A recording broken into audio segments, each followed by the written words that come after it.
Hermanos, lo que les voy a contar hoy va a tocar sus almas. Es una historia que cambió completamente mi vida y que puede cambiar la de ustedes también.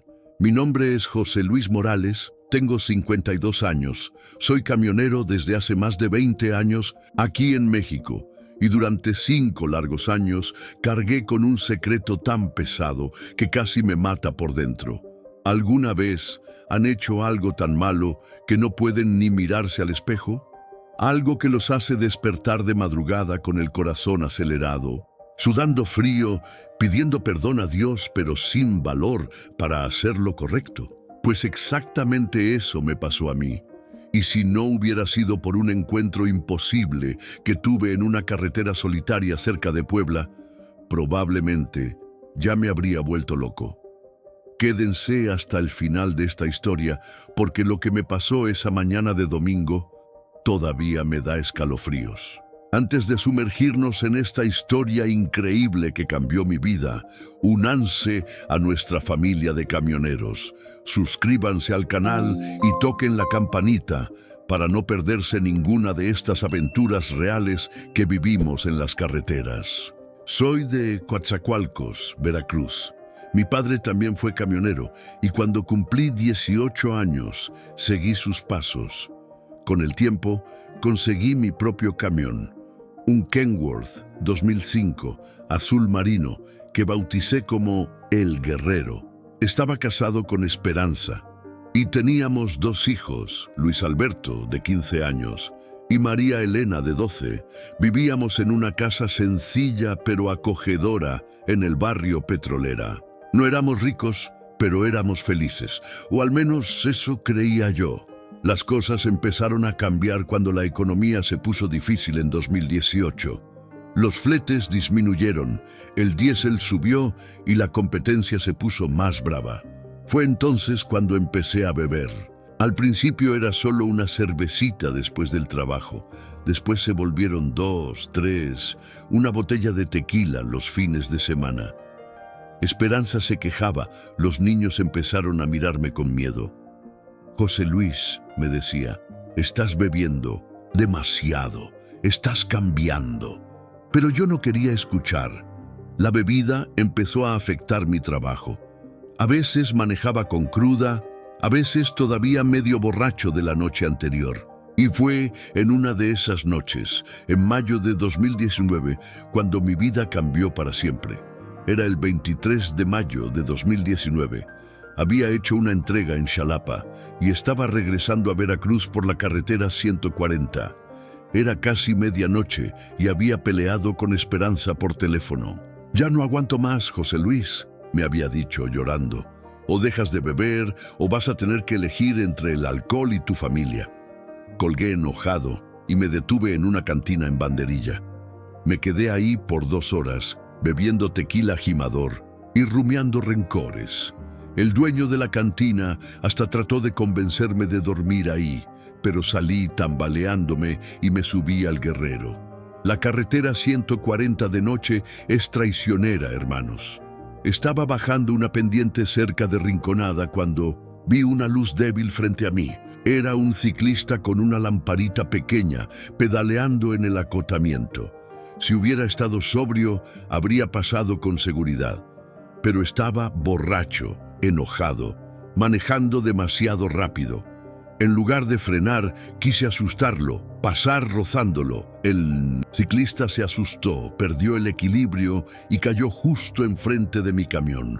Escuché el ruido terrible del impacto, sentí el camión pasar por encima, vi por el retrovisor una bicicleta destrozada y un cuerpo inmóvil en el asfalto.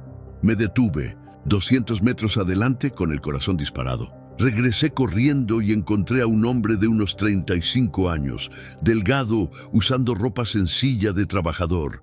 Estaba en un charco de sangre, respirando débilmente. «Señor, perdóneme», susurré. «Voy a pedir ayuda». Pero él solo susurró algo que no entendí. Cerró los ojos y murió. Ahí, en esa carretera oscura, yo había matado a un hombre. Lo que hice después fue lo más cobarde de mi vida. En lugar de llamar a la policía, entré en pánico. La carretera estaba vacía, no había testigos. Nadie vio, pensé, nadie tiene que saber. Regresé corriendo al Guerrero y salí de ahí como si el diablo me persiguiera. Manejé toda la noche hasta Coatzacoalcos. Guardé el camión y me quedé 3 días fingiendo que estaba enfermo. Después busqué en los periódicos y encontré la noticia. Ciclista muere en accidente en la carretera 140. Francisco Javier Herrera Gómez, 34 años, padre de 3 hijos, trabajaba como jardinero en Xalapa.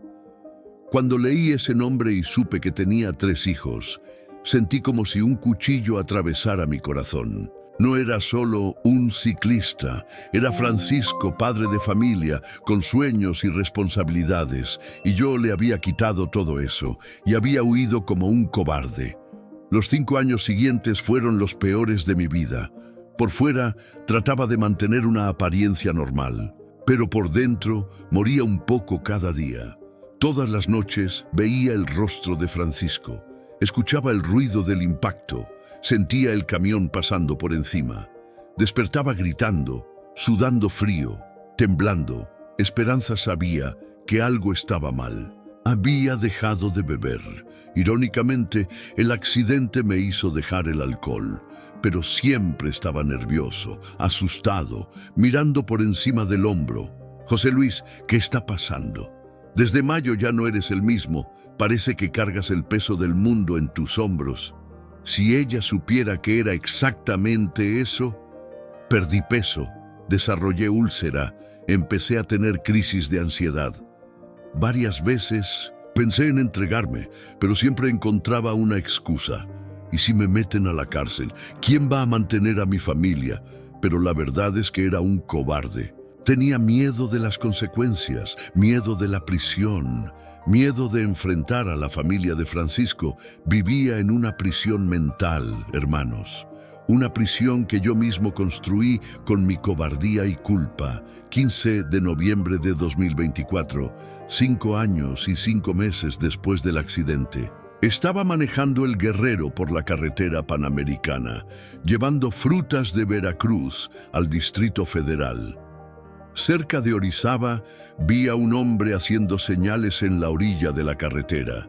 Tenía unos 30 años, cabello largo, barba, vestía ropa sencilla, camisa blanca, pantalón de mezclilla, sandalias, pero lo que me impresionó fue su rostro, una expresión de serenidad que contrastaba con el lugar donde estaba.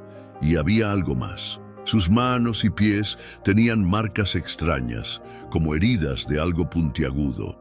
Normalmente no me detengo por desconocidos, pero algo dentro de mí, una voz que no era mía, me dijo que parara.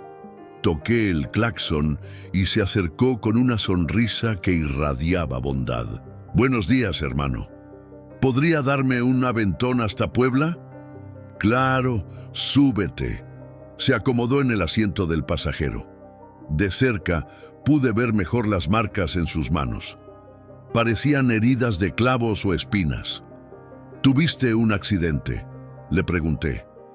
«Algo así. Heridas del trabajo». «¿Qué tipo de trabajo haces?» «Carpintero. Ayudo a la gente a construir cosas». «¿Y tú?»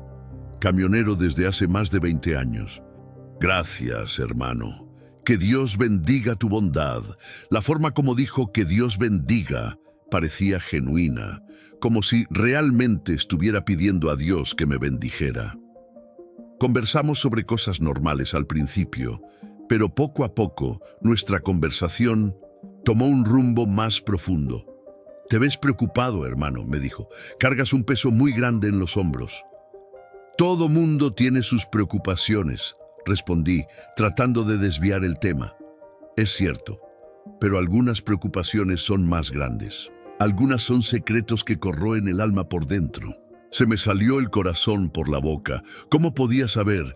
¿De qué estás hablando?». Me miró con ojos profundos, llenos de compasión. «José Luis, todos cometemos errores.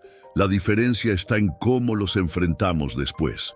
Detuve el camión en la orilla de la carretera temblando. Él sabía mi nombre. Yo no me había presentado.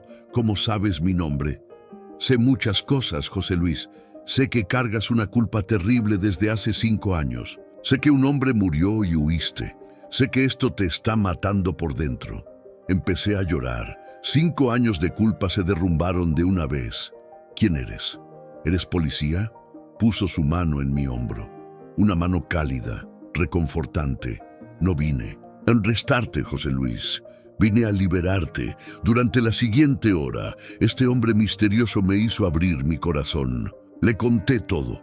La borrachera, la pelea, el accidente, la huida, los 5 años de tormento. Me escuchó sin juzgar, sin condenar, solo con paciencia infinita. Cuando terminé, se quedó en silencio. Después dijo: Francisco Javier Herrera Gómez, padre de 3 hijos, Ana Luisa, de 8 años, Carlos Javier, de 6, y la pequeña María, de 4. Trabajaba como jardinero en la Universidad Veracruzana. Esa noche regresaba de un trabajo extra. Necesitaba el dinero porque Ana Luisa iba a hacer su primera comunión. Cada palabra era una puñalada en el corazón. ¿Cómo sabes eso? Lo sé porque estuve ahí esa noche, José Luis. Lo vi todo. ¿Vas a denunciarme? No. Vine a darte una opción. La opción entre seguir viviendo esta mentira o finalmente ser libre. José Luis, la verdad duele, pero también sana. El perdón libera tanto al que perdona como al que es perdonado. ¿Pero cómo puedo pedir perdón? Francisco está muerto. ¿Crees que tu familia está feliz contigo así? ¿Crees que Esperanza y tus hijos no se dan cuenta de que solo eres una sombra?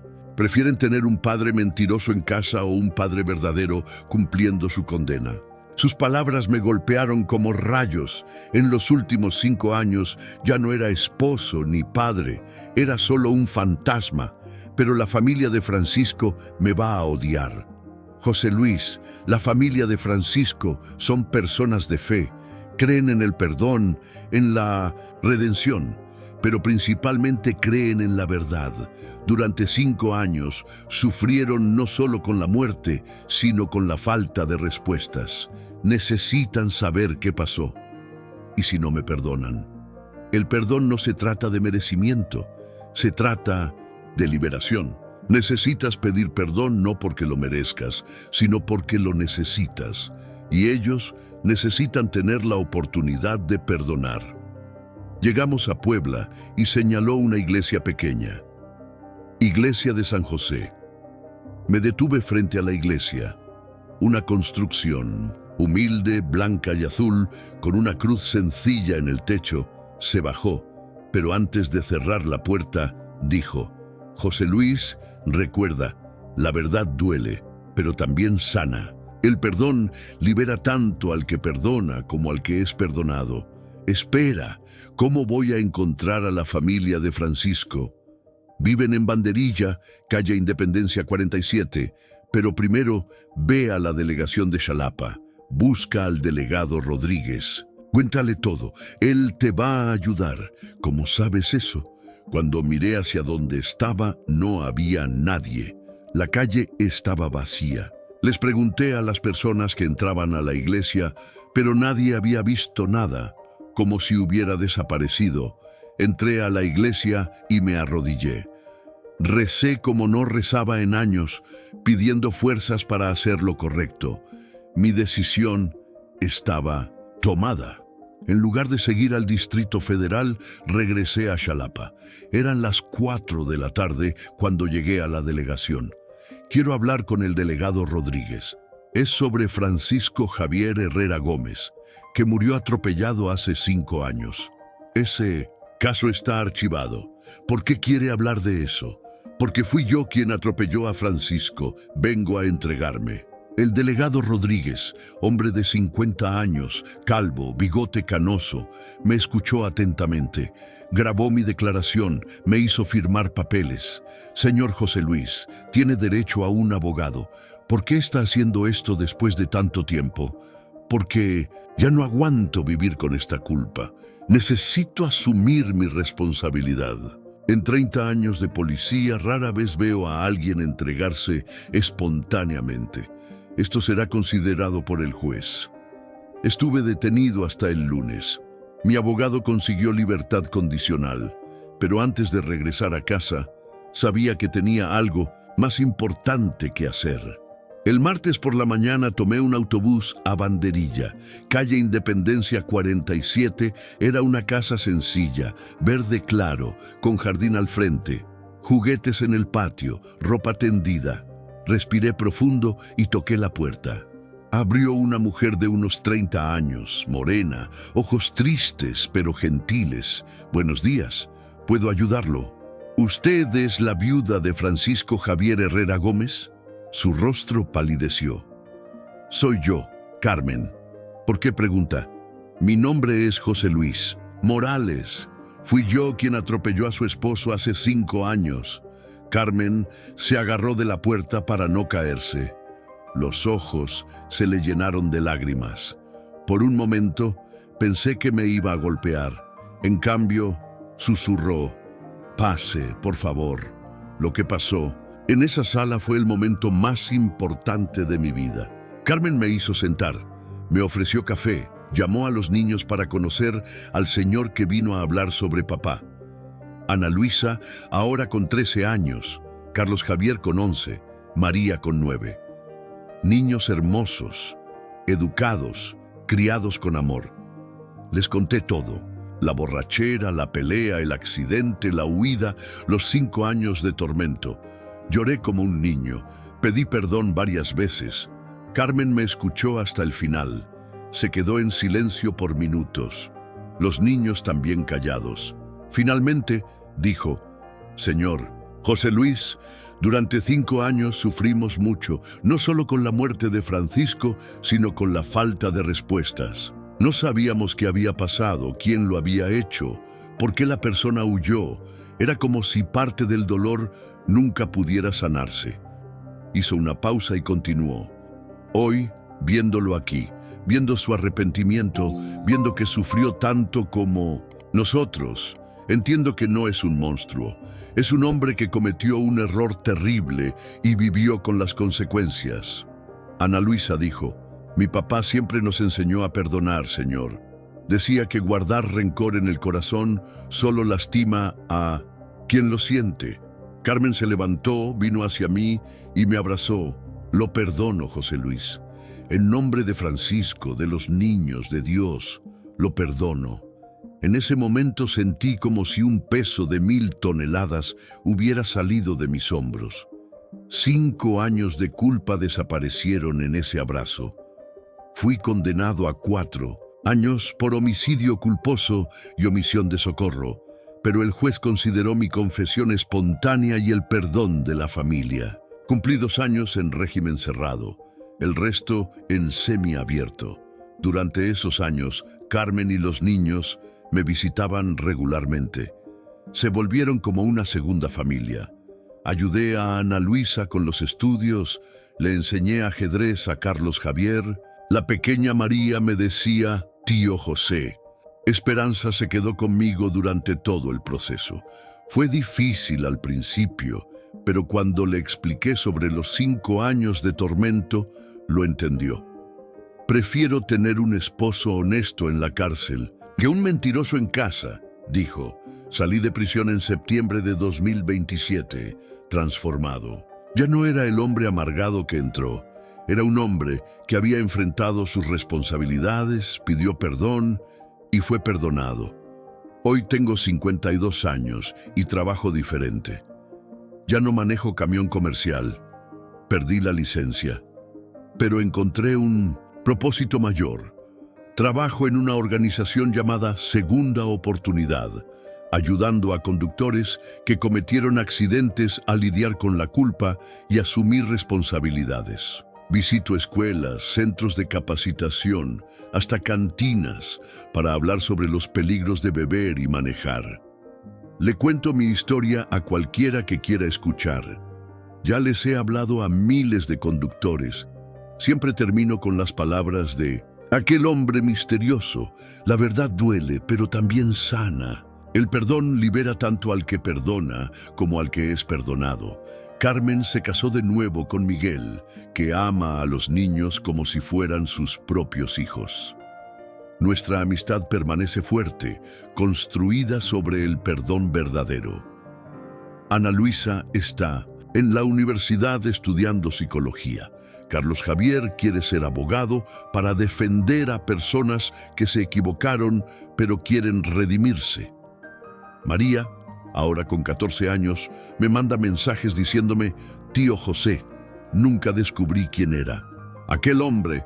Regresé varias veces a la iglesia de San José, busqué al padre, les pregunté a los feligreses, pero nadie vio a un hombre con esa descripción.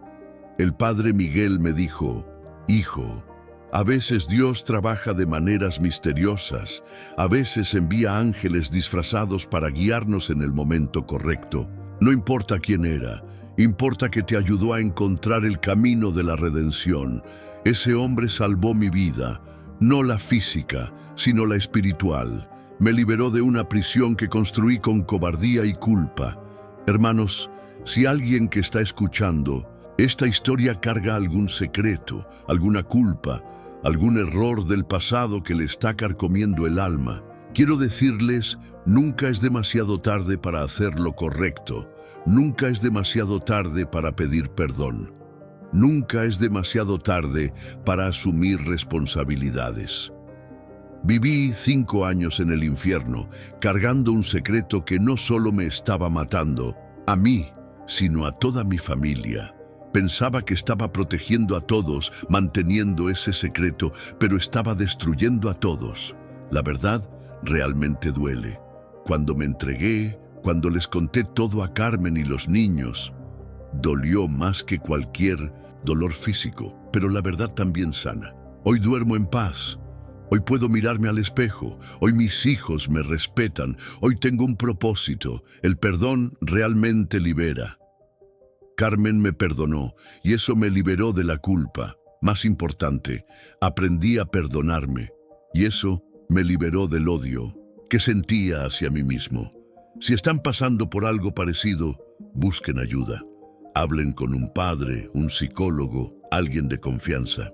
No carguen ese peso solos. Y si conocen a alguien que sufre con culpa, con remordimiento, con secretos, sean como ese hombre misterioso fue para mí. Sean la voz que dice: la verdad duele, pero también sana. Porque a veces, hermanos, todos necesitamos un ángel disfrazado para mostrarnos el camino a casa. Esta es mi historia, esta es mi verdad y este es mi mensaje. Nunca pierdan la esperanza en la redención, nunca pierdan la fe en el perdón. Hasta en los momentos más oscuros, siempre hay una luz esperando para guiarnos. Que Dios los bendiga a todos ustedes y que siempre encuentren fuerzas para hacer lo correcto, aunque parezca imposible.